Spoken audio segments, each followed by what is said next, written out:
Welcome back, everyone, to the sixth episode of this series about fixed prosthesis type 1.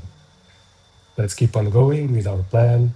Today, I'll show you how to do guided bone reduction and some tips about static guides. So, just to recap, this is a full arch implant case in the maxilla. The patient presented with a maxillar, vertical excess, horizontal and vertical bone loss in the first quadrant, and a deep bite class 2 division 2. The goal here was a scalloped bone reduction to preserve interproximal bone peaks, which is what gives us natural papillae with that final FP1 prosthesis.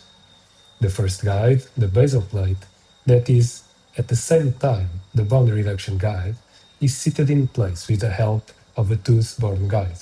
Its only function of this tooth-borne guide is to correctly place the basal plate to be screwed in and properly stabilized in the bone.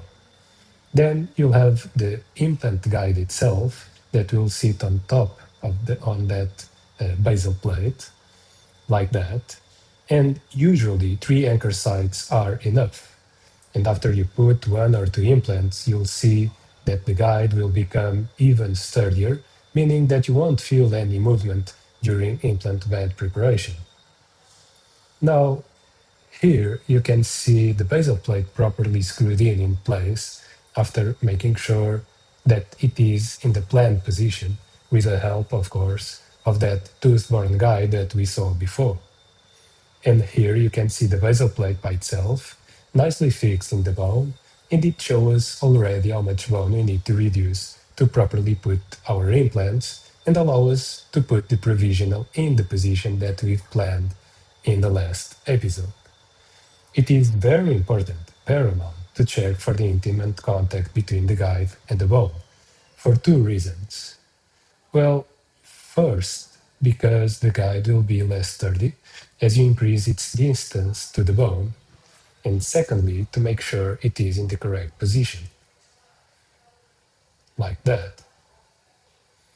After fixing the base plate, we start with the extraction of the remaining 5 teeth. You should try to do an atraumatic technique, preserving as much bone as possible during the reduction. The bone reduction follows the scallop design we planned digitally, and you're using this specific burr that allows us to follow the interproximal contour precisely. The key here is not how much bone we need to remove, is where we need to preserve it. Those interproximal peaks are what will support the papilla in the final result. This level of detail at the surgical phase is what makes the difference between a prosthesis that looks like a prosthesis and one that looks like teeth. Afterwards, you snap into place the implant guide, and here you can see, you can check already for the implants placed in the bone and our scalloped bone reduction. If you remember, we've planned 6 implants at those sites, and we had those angled mid-units abutments or transmucosal abutments that you saw in the intraoral photo, but they were already planned from the beginning because of that hourglass shape of the maxilla that we saw in the last episode. In the next episode, I will talk about soft tissue management, and you'll see the immediate provisional result. So I'll see you there. Don't go anywhere. And I'm not affiliated with any brand. If you want more information about any technique or materials used, feel free to subscribe to our Patreon channel where we'll discuss all of that. You'll find the link below in the comments or in our YouTube page, all the links about online courses, but also in-person clinical residencies if you fancy doing one of those.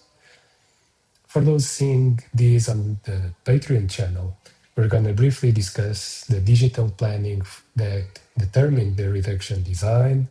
Why did we choose this specific burr? the relationship between bone architecture and papilla height in FP1 cases, and how retreatment scenarios may change your treatment plan and surgical approach. For those on YouTube, I see you next episode. It's always nice to have you on that side.